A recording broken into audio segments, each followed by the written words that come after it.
Portanto, há placas-mãe e placas-mãe. Acho que essa aqui é provavelmente a mãe de todas as placas-mãe porque está em outro nível. É algo diferente, ok, porque isso não apenas abriga as CPUs normais, mas as CPUs não normais. As CPUs Ryzen Threadripper Pro. Na verdade, fizemos uma compilação com esta placa-mãe e isso não é novo, mas ainda assim pensei em dar uma olhada nisso porque é muito diferente de qualquer outra placa-mãe convencional por aí. E isso realmente, eu diria, é uma placa-mãe de servidor. Vamos dar uma olhada.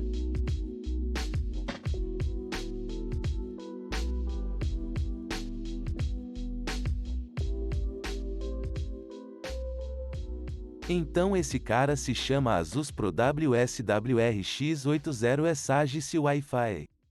Estrondo. Ok. E há muitas coisas acontecendo, e isso suporta a CPU-S da série Ryzen Threadripper Pro. Agora também é a série Threadripper Pro 5000. Mas esses são slots DDR4.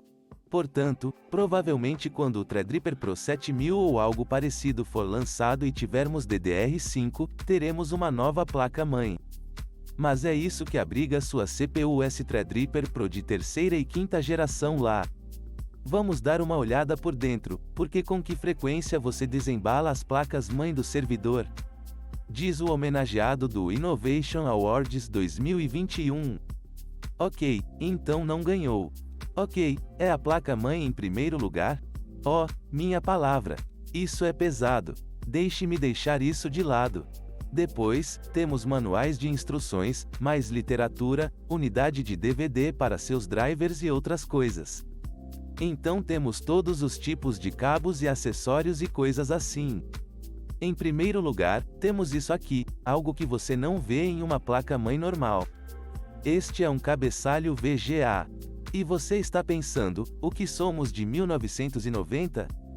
Bem, basicamente, você verá em um momento, a placa-mãe tem uma porta VGA na placa-mãe, e você pode colocar isso como uma expansão PCI na parte de trás do gabinete para realmente obter saída VGA para o BMC, o que basicamente significa que você tem um computador que está executando esta placa-mãe.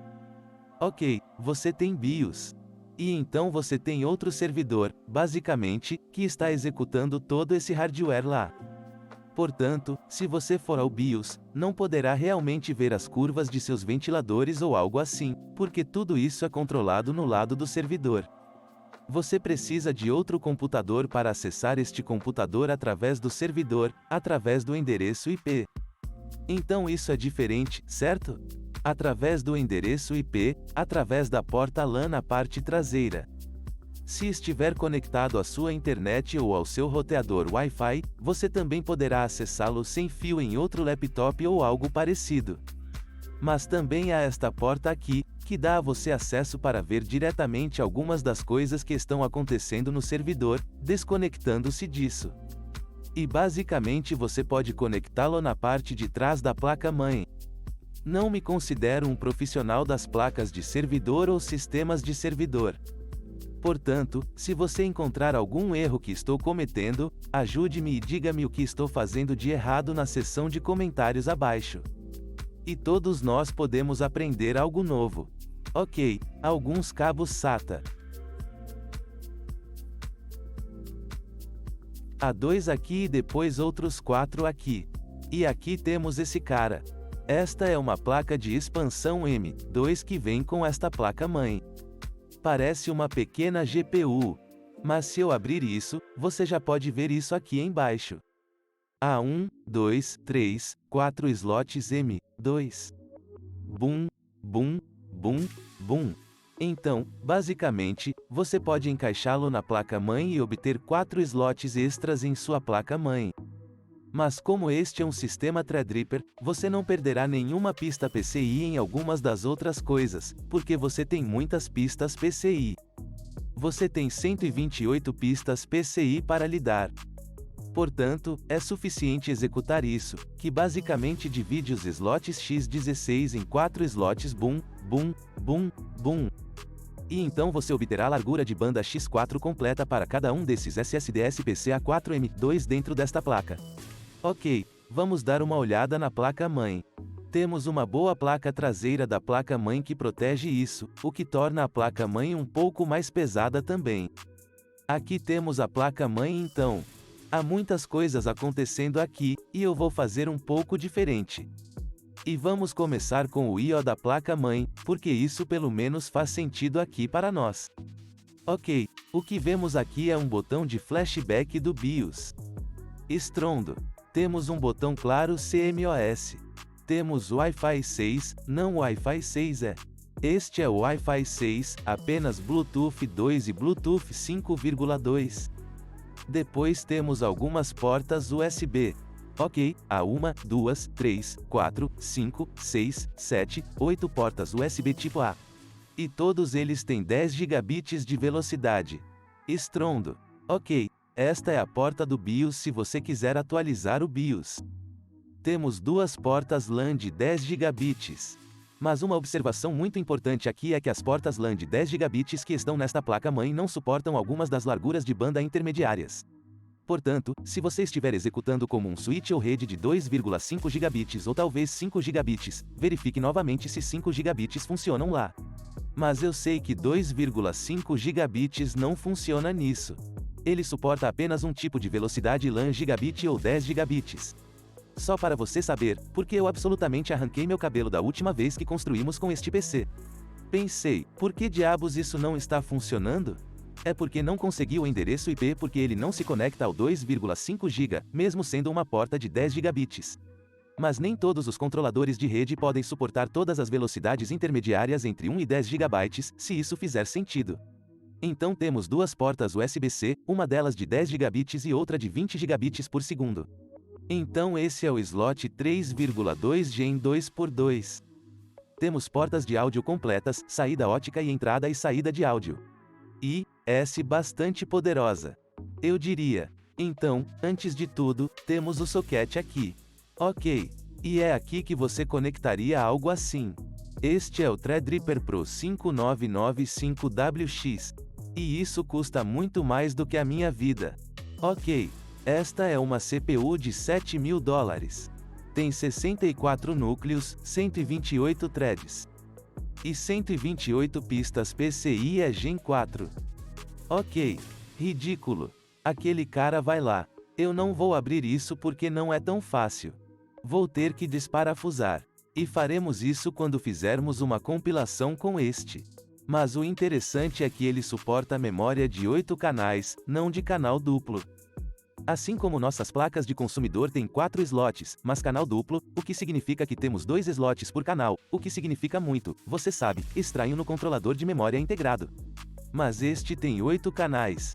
Portanto, cada um desses canais está diretamente conectado aos núcleos da CPU, que são apenas cargas e cargas de memória para os núcleos da CPU. Já no mainstream, temos sticks DDR4 com no máximo 32 GB por canal. Então aqui teríamos 256 GB, certo? 128 aqui e 128 aqui. Mas no lado do servidor, temos módulos DDR4 com até 256 GB por stick. Ok. Portanto, esta placa-mãe realmente suporta até 2 TB de RAM, o que significa que você precisa ter 256 GB por slot. Mas estou olhando para a lista QVL no lado real da placa-mãe para esta placa-mãe. E aí podemos ver o stick de 128 GB da Samsung listado, que é o tamanho máximo. Seguindo em frente, vamos falar sobre os conectores de alimentação, porque eles são muitos.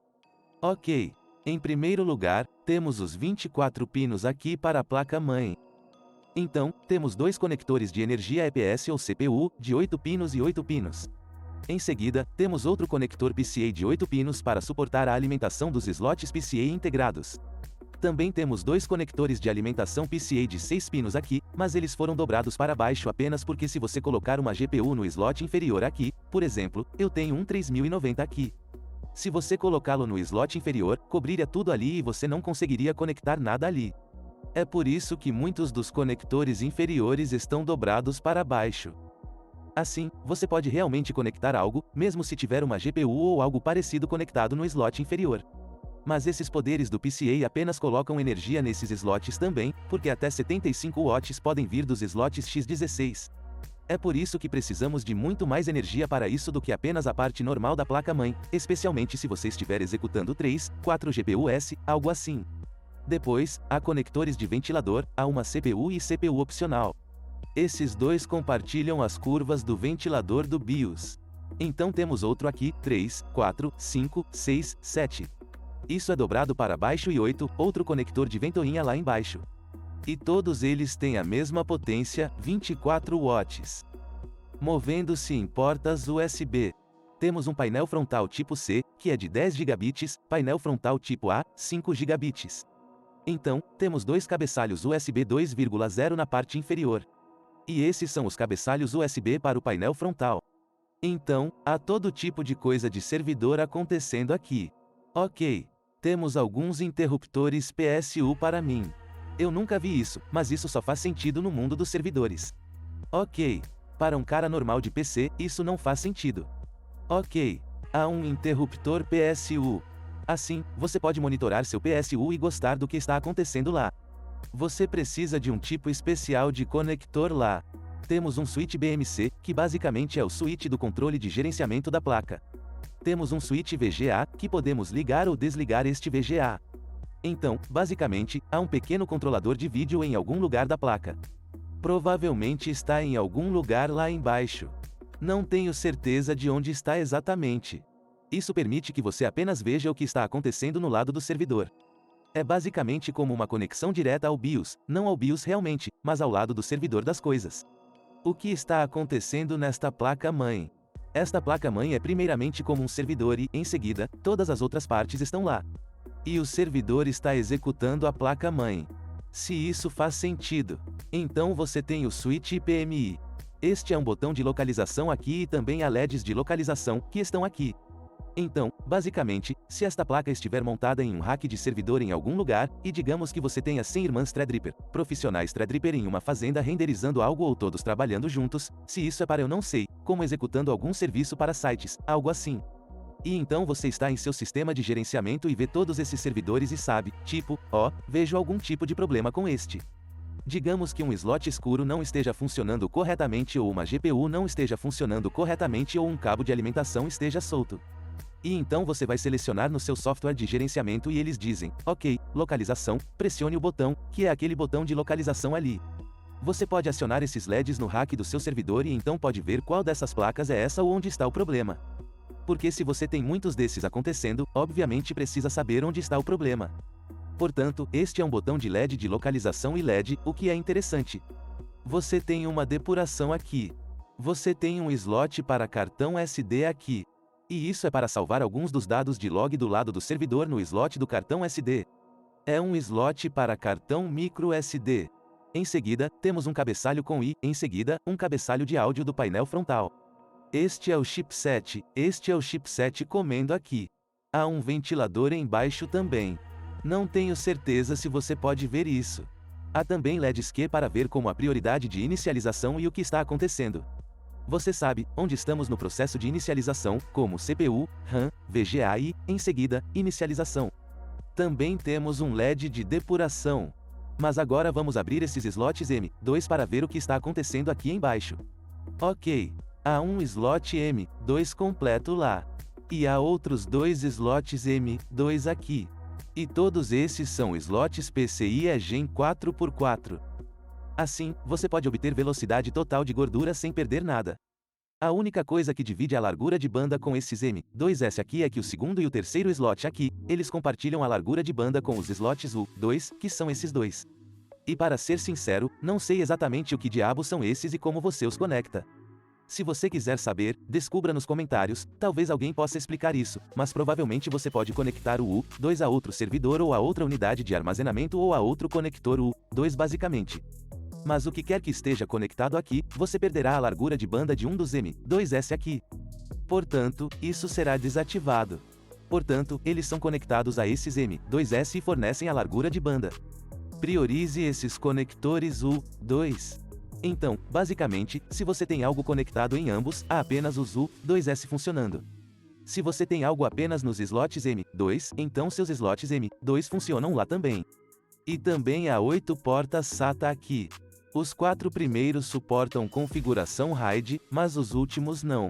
Se você deseja executar RAID nas portas SATA para executá-lo como um servidor de armazenamento ou algo parecido, ele suporta RAID apenas para os 4 primeiros. Os inferiores, você não pode executar o RAID para eles. Vamos dar uma olhada neste cartão um pouco também. Vou abrir este cartão. Este dissipador de calor aqui.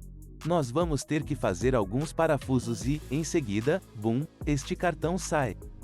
Como você pode ver, o dissipador de calor tem 4 almofadas térmicas. E então há esses dissipadores de calor de almofada térmica na placa-mãe. Há um pequeno ventilador também que irá resfriar este dissipador de calor. Este dissipador de calor é interessante porque se você olhar aqui embaixo, verá que há um buraco no meio. E este ventilador vai soprar o ar. Como vocês podem ver aqui, o ar pode passar por ali e depois sair por este lado aqui. Estrondo. Para resfriar isso, mas eles estarão funcionando bem de qualquer maneira se você tiver um bom fluxo de ar lá. Há um pequeno ventilador incluído aqui. Isso também funciona com qualquer uma das outras placas-mãe, desde que sua placa-mãe suporte a divisão do slot X16 em slots 4x4. E aqui está o fim dos dois. Bum, bum, bum, bum. Você pode encaixá-los lá. Em termos de slots de expansão, já mencionei isso antes. Há 1, 2, 3, 4, 5, 6, 7 slots X16 PCIe Gen 4. Então você pode estar rodando muitos cartões aqui. Se você executar o RTX 3090S, esses são slots de 2,5. Então você só pode executar 2 deles.